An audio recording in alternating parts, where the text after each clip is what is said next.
प्रधानमंत्री नरेंद्र मोदी की मां को गाली पर बिहार में घमासान मचा हुआ है। बीजेपी आज सड़कों पर उतरी है।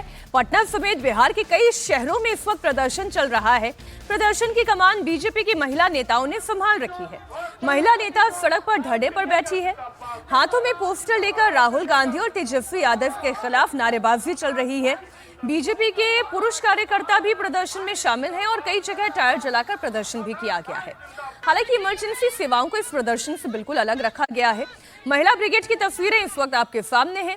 राहुल गांधी के मंच से दरभंगा में प्रधानमंत्री नरेंद्र मोदी की मांग के लिए अब शब्दों का इस्तेमाल हुआ।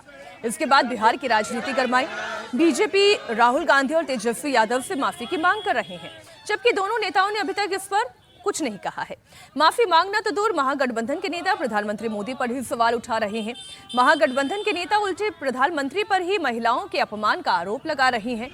इतना ही नहीं, तेजस्वी यादव ने यह कहा कि मुझे भी गालियां दी गई थी और विधानसभा के अंदर गालियां दी गई थी, इस पर तो किसी ने माफी नहीं मांगी। रोहिणी आचार्य भी कुछ इसी तरीके से कह रही हैं।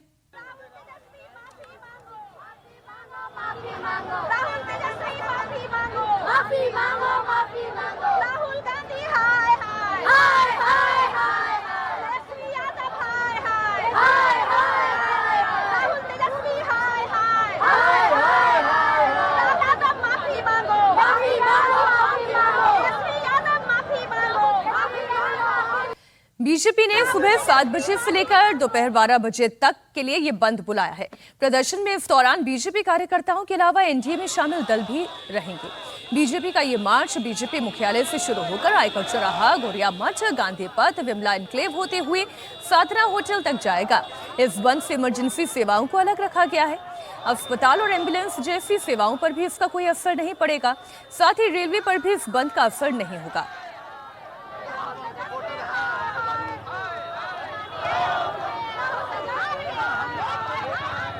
अब से थोड़ी देर में पटना में बीजेपी का मार्च शुरू होगा।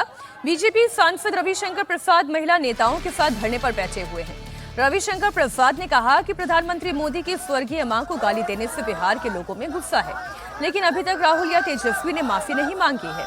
रविशंकर प्रसाद ने कहा कि अगर वे माफी नहीं मांगते हैं तो बिहार चुनाव में इसकी कीमत उन्हें चुकानी पड़ेगी। आप लोगों ने ऐलान किया है, क्या कहेंगे? आप देख रहे हैं हम लोग सड़कों पे हैं।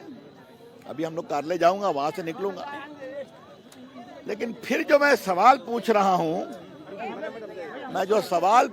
हूं, वो यही पूछ रहा हूं, अभी तक राहुल गांधी, तेजस्वी यादव ने क्षमा क्यों नहीं मांगा? हमारे प्रधानमंत्री की स्वर्गीय माता जी मातृत्व, सरलता, त्याग की प्रतिमूर्ति, और ये स्थिति है। इतनी बेशर्मी है, इतने बेशर्म हो गए हैं। मैं आज राहुल गांधी और तेजस्वी जी को मैं चुनौती देता हूं, अगर हम लोग क्या ऐसा कोई कार्यकर्ता दूर का भी करता तो हम कहते हम कार्रवाई करेंगे और क्षमा मांगते। तेजस्वी यादव तो उल्टे ये कह रहे हैं कि इस तरह की भाषा का इस्तेमाल आप लोगों ने भी कई बार किया है। पहले मैं पूछ रहा हूं, वो स्वर्गीय माता जी है ना, वो कभी राजनीतिक में थी क्या, पॉलिटिक्स में थी क्या? और मैं गिनाना शुरू करूं, 107 बार मोदी जी को क्या क्या नहीं बोला गया। प्रधानमंत्री मोदी की स्वर्गीय मां को गाली बिहार में बड़ा सियासी मुद्दा बन गया है। पटना में धरने पर बैठे बीजेपी की महिला नेताओं का कहना है कि ये केवल प्रधानमंत्री मोदी की मां के लिए गाली नहीं, बल्कि हर भारतवासी की मां का अपमान है। महिला मोर्चा के अध्यक्ष और राज्यसभा सांसद धर्मशीला गुप्ता भी यहाँ सड़क पर बैठी हैं। ये बताइए, आप लोग सड़कों पर आज हैं, क्या लग रहा है कि ये जो मामला है अब आगे भी बढ़ेगा? माफी की मांग आप लोग लगातार कर रहे हैं, लेकिन विपक्ष की ओर से ऐसी कोई प्रतिक्रिया नहीं आ रही है। विपक्ष तो बेशरम है, नैतिकता तो है ही नहीं उसको थोड़ा भी, कि एक माँ का अपमान किया उन्होंने। और ये अपमान सिर्फ माननीय मोदी जी की माँ का नहीं है, ये देश की माँ का अपमान किया। और बिहार की हर माँ और बहन, हर बेटी के हृदय में जो उस अभद्र गाली का अपमान, उनके हृदय में प्रतिशोध की ज्वाला बन के धधक रही है। आप देख रहे हैं किस तरह से एनडीए गठबंधन के तहत हमारी हर माँ हर बहन चौखट से निकल कर आज सड़कों पे है। और राहुल गांधी, तेजस्वी यादव इतने ढेठ है, उनको माँ का मर्यादा का ज्ञान नहीं, माँ के आशीर्वाद का एहसास नहीं है।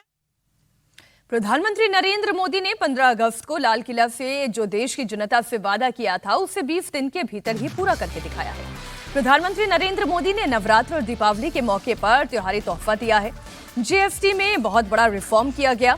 देश में अब 4 नहीं, जीएसटी के सिर्फ 2 स्लैब रखे गए हैं। यानी पहले जो 5%, 12%, 18% और 28% 4 स्लैब थे, अब उनमें से 12 और 28% के स्लैब को खत्म ही कर दिया गया।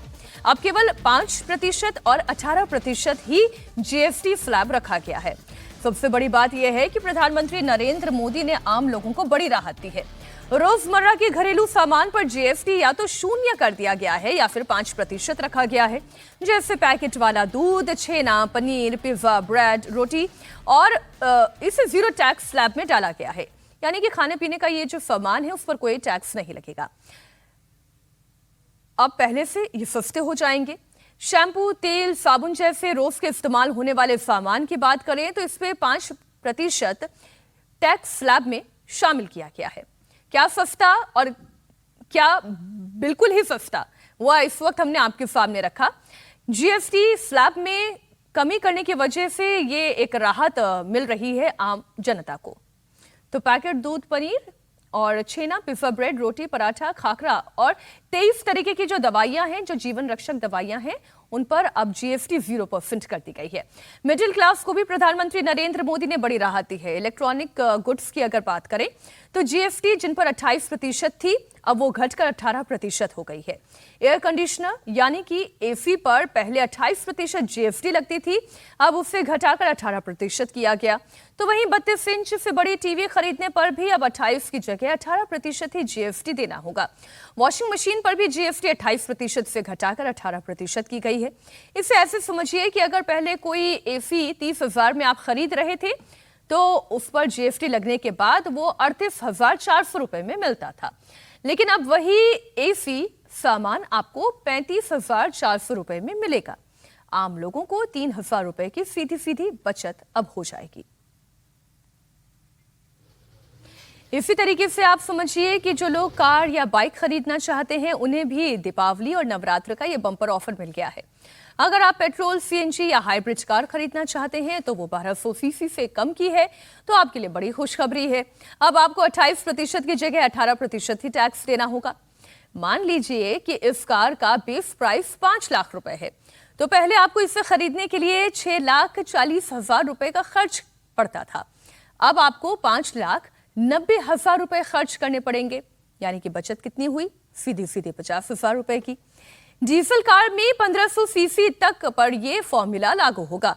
अगर आप 350 सीसी से कम पावर का मोटरसाइकिल खरीदना चाहते हैं तो फिर आपको अब 28% की जगह 18% ही टैक्स देना होगा। यानी मोटरसाइकिल की बेस प्राइस 1 लाख है, तो पहले आपको 1,28,000 खर्च करने होते थे, लेकिन अब आपको 1,18,000 ही खर्च करने होंगे। 3 व्हीलर पर भी 28 की जगह 18% टैक्स देना होगा।